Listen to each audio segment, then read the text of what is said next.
This just got real. One player in particular has to take advantage of this opportunity. If not, his time with the Blue Shirts could be coming to a close. Who is it? I break it all down on another sizzling edition of Rangers Digest. Welcome back to Rangers Digest. We are built for Blue Shirt fandom, and I am your host, Bret Botfeld. It is great to be back with you guys on this beautiful Sunday, the 28th of September. And guys, we are less than 10 days away until the start of the NHL regular season. Can't wait for that. But we have a ton to get into here today, folks. But before we do that, a quick reminder to smash that subscribe button. About 77% of you who currently watch these videos are still unsubscribed to the channel, so please go down below and hit that free subscribe button. We greatly appreciate it so you can stay up to date with everything happening New York Rangers, because this is the place to be for all your daily New York Rangers content. And not only that, guys, so you could be part of something special here at Rangers Digest. Let's waste no more time and hop right into today's video. So as you can see here from Peter Baugh, the full lines from the main NHL group yesterday. Now I'm going to break down each line one by one. I'm going to go through it rather quickly here. Will Cuylle, JT Miller, Mika Zibanejad. No surprise there. We all know how Mika Zibanejad's play improved when he was moved to the right of JT Miller last season. But not only that, we saw Will Cuylle really elevate his game as well to the left of JT Miller on that line. Moving to the second line, Panarin in a red jersey, still dealing with that lower body injury, and Mike Sullivan has said it. The Rangers are going to be cautious with him, going to be cautious with their best player, still a top 20 player in hockey in my opinion. Playing on a line with Vincent Trocheck and Alexis Lafreniere. Now we've seen Lafreniere, play his natural left wing position so far during camp, so far during the preseason. But, I like that Mike Sullivan is sticking with what works, sticking with that chemistry. Let's not forget, 23-24, one of the most effective lines in the NHL. Not only that, during a down season for the Rangers, they still outscored their opponents in 60 games together, 36-28. Moving to the third line, I'm going to be focusing on Brennan Othmann quite a bit in this video because, after that goal the other night against the Islanders, he is rewarded here replacing Connor Sheary on that third line. And this might be what the top 12 looks like come opening night. Brennan Othmann, Juuso Parssinen, Taylor Radish, more on them a little later on, but excited to see Othmann here, but make no mistake about it, the clock is ticking on him, because if he does not take advantage of this massive opportunity, his development has taken a little bit longer here. The Rangers might start taking calls on him. They might start floating him around in trade ideas if he doesn't take advantage of this starting opportunity. Then the fourth line, no surprise, Adam Edstrom, Sam Carrick, Matt Rempe. I love what I've seen from Rempe so far in the preseason, using that big frame, sticking his body in front of the net, causing havoc on the ice, causing havoc for the opposing goaltender because of that large frame in front of the net. And then you have Gabe Perreault, Noah Laba, Johnny Brzezinski. Now, Gabe Perreault, I understand how prolific he's looked in the preseason, but I have no problem with him starting the year in the AHL. Noah Laba, quite a different story. Now, I have a massive problem with this. I believe he should be starting over Juuso Parssinen. He's just looked better. He's polished. He's big. He's a 200-foot player, a two-way forward. And let's not forget that beautiful pass he made the other night to Brett Berard, who probably won't start the season either at third left wing, because it looks like Brennan Othmann will get first crack at it. Noah Laba set up Brett Berard the other night beautifully with that pass in between his legs. And then Johnny Brzezinski, I have no problem here with him serving as a 13th forward. He had a very good year last year. I like what he brings as a leader on the ice and off the ice as well. And then moving to the defense here, Gavrikov and Fox, no surprise as the first pair. Susie Borgen, I don't love this. I understand the Seattle connection, but they were not very effective in Seattle. Borgen, I like what he brings to the table, but Susie, not a very effective Ranger either. And then the third pair, Vakanainen and Schneider. Now, we expected to see Schneider playing the left side. Looks like he's going to start once again, buried down on that third pair. Now I get it, Schneid's is coming back from injury, trying to get his feet underneath him here. Morrow looks like the odd man out, seventh defenseman. Mackey, Robertson, they'll be in the AHL as well. But I would like to see Schneider get more responsibility eventually here. Once he's back in full form, I'd like to move him to the left side, play him with Borgen, and I'd like to see Morrow eventually crack the top 6, but let's see how the season plays out. He hasn't played that well in the preseason, Morrow, so, I don't have a massive issue with him starting in the AHL. And then Shesterkin, who's looked pretty solid here in the preseason. Quick, he's been up and down, but the Rangers need Jonathan Quick. They need Jonathan Quick big this year because, Shesterkin played in way too many games last year. He faced way too many shots, so it's on Jonathan Quick, to be serviceable, to be a serviceable backup and take some of the burden off of Igor Shesterkin.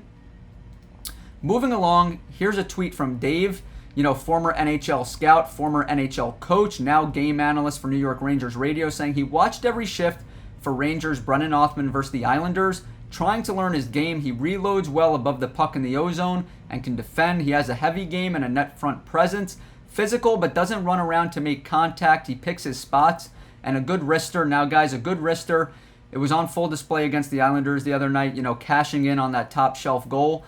That's what he was known for coming out of the draft. That's why the Rangers picked him so high at 16th overall in the 2021 draft, because they expected him to be prolific in the O-zone, to be prolific on the offensive end and really add some juice and some scoring punch to the Rangers. We haven't seen it yet, but make no mistake about it, guys. If he doesn't take advantage of this opportunity, he will get traded. The Rangers will grow impatient and trade him. Now, there's a few things here that will concern Mike Sullivan, and we'll get into that in just a moment. Picking his spots in the D zone, picking his spots when to be physical. We're going to get into what Mike Sullivan said after the game against the Islanders, after Othmann scored. But like I said, there is some concern there when it comes to those dirty plays with Othmann. Sullivan said his effort has been terrific. There's been both some good in his game and some areas for improvement. We're looking for that positional play, that attention to detail, tracking back into our end zone, making good reads, things of that nature.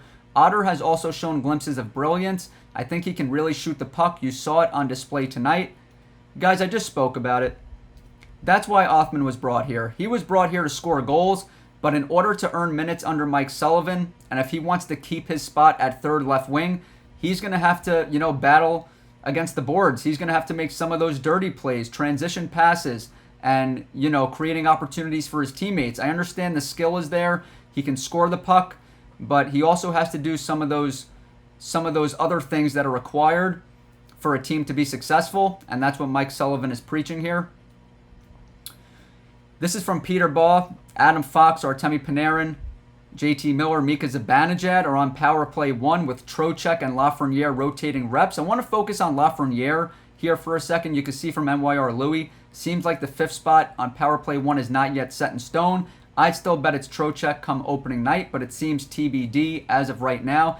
Personally, I'd like to see Lafreniere start on power play 1.